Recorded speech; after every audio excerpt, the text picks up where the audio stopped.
Today you are about to hear one of the deepest revelations ever shared with humanity. The Messiah declares openly, "I am the Messiah and the founder of the universal church." Let us open both our hearts and our minds to this message.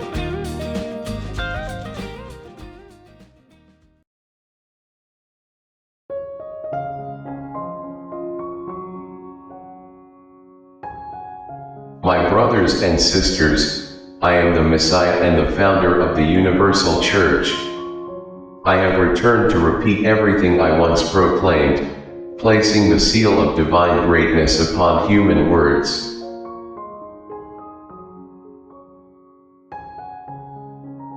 If we give our full attention to what the Messiah is telling us today, we will notice that he now uses the word church, calling it the universal church, whereas before he spoke of the universal religion. Naturally, this tells us that both expressions describe the very same reality. The universal church and the universal religion are one and the same. In human understanding, the word church usually refers to a physical building, a place built of stone, visited on Sundays, and used for religious ceremonies. Yet this is not what the Messiah means when he speaks of the universal church. He is not referring to any material structure. He is speaking of a spiritual reality that belongs to creation itself, to the cosmic realm where all the spirits of God, including the Messiah, live in perfect unity with our Creator. By uniting the human concepts of church and religion, the Messiah reveals the divine vision of the Father. This is why he says, "I have returned to repeat everything I once proclaimed." He reminds us that these are the very same truths he taught while living among humanity as Jesus. Through those words, he revealed God's church and God's religion, calling us to understand their true meaning through the Father's commandment. Love God above all things. Yet, as he already declared in Universal Religion 02, "Once again I must tell you that the true spirit of my teachings was never understood." Now he explains why he has returned. To place the seal of divine greatness upon human words. He reminds us that he already spoke of the universal church and the universal religion during his life as Jesus. But now, as humanity has reached a higher level of spiritual awareness than in ancient times, he can reveal their deeper meaning with greater clarity. He now illuminates those same words with what he calls the seal of divine greatness. If we truly reflect upon this, we realize that he has been enlightening the human meanings we have long attached to the words church and religion. Those meanings have accompanied many souls through generations and countless spiritual experiences. They have often been clouded by misunderstanding, causing people to reject these words without even knowing why. Now, by filling them with divine light, the Messiah removes that darkness and prepares us to receive the teachings that the Father sends through our brother, the Messiah.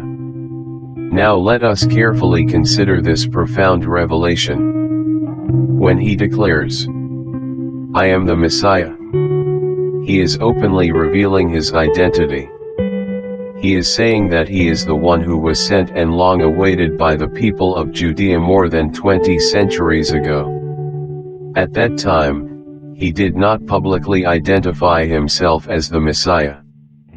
Instead, he called himself the Son of God, fully aware that according to the Hebrew religious law of that time, such a declaration would be judged as blasphemy.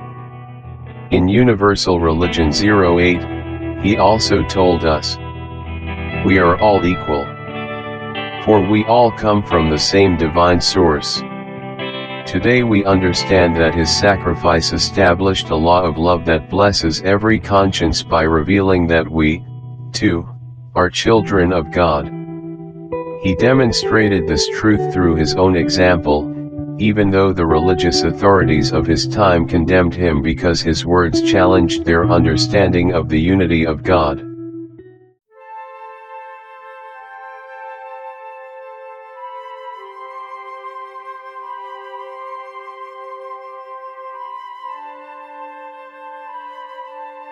If this message is helping you see these teachings from a new spiritual perspective, consider sharing it with someone who is sincerely searching for truth.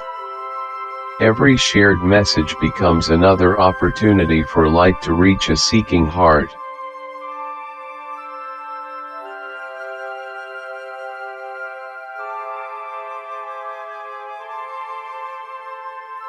And now we can understand the new revelation that God sends to us through the Messiah, as he completes the words of the Father.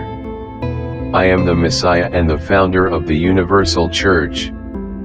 When we ask ourselves, when was this foundation established, it is natural to seek understanding through the guidance of our angels, our protectors, our spiritual guides, and the beings of light whom the Father has entrusted to each one of us.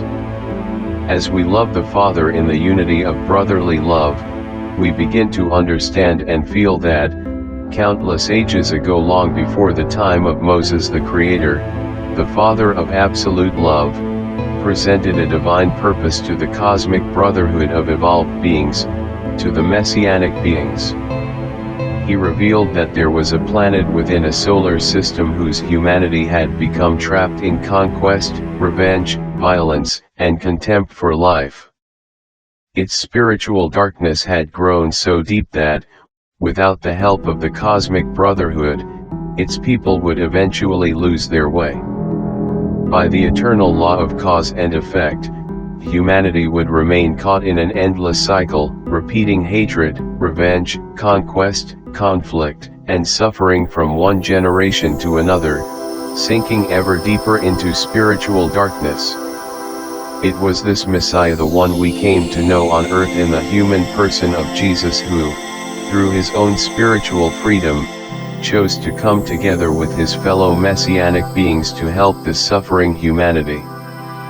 Because of his willing acceptance before the Father, he was entrusted with the mission of becoming the founder of the universal religion, establishing it here on our earthly home.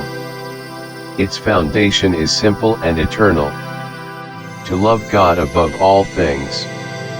Only through love can humanity overcome hatred, revenge, selfishness, division, and the desire to dominate one another. Here lies the true purpose of his coming. Here is the reason for his mission. And here is why the Father would send him once again. The Messiah bears the responsibility of establishing the universal religion on earth together with his brother Messiahs. This is not a mission he created for himself. It is the Father's will, entrusted to him until every soul in this world, whether they know him or not, accept him or not, or identify with his teachings or not, awakens to the spirit of universal love. He will patiently wait for every soul, through this lifetime and through those yet to come, until all embrace love as the highest purpose of life.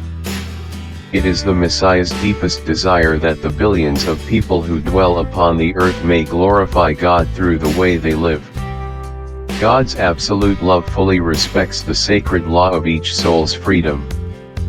He never forces anyone to act against their own spiritual journey, for divine wisdom already lives within every child of God. We can now understand why the Messiah deliberately uses the word I. Among human beings, the word I is often associated with pride or vanity. Yet the Messiah transforms even this human word by filling it with divine greatness, revealing its eternal meaning rather than its human limitation. He reminds us once again that his decision to come to earth was freely made in obedience to the Father, and that there are no chosen or privileged people. Each of us is free to decide whether to follow the teachings that God sends through his presence among humanity. The Messiah, the being who once lived among us in the human life of Jesus, has returned to proclaim the same eternal truths, placing the seal of divine greatness upon human words. And now he declares them openly, once and for all. I am the Messiah. So that humanity may no longer continue waiting for another.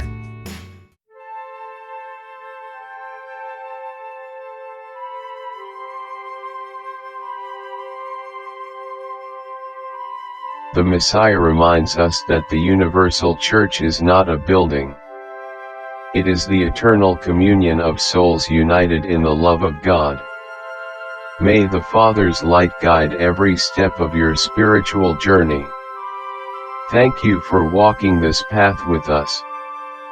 Peace be with you.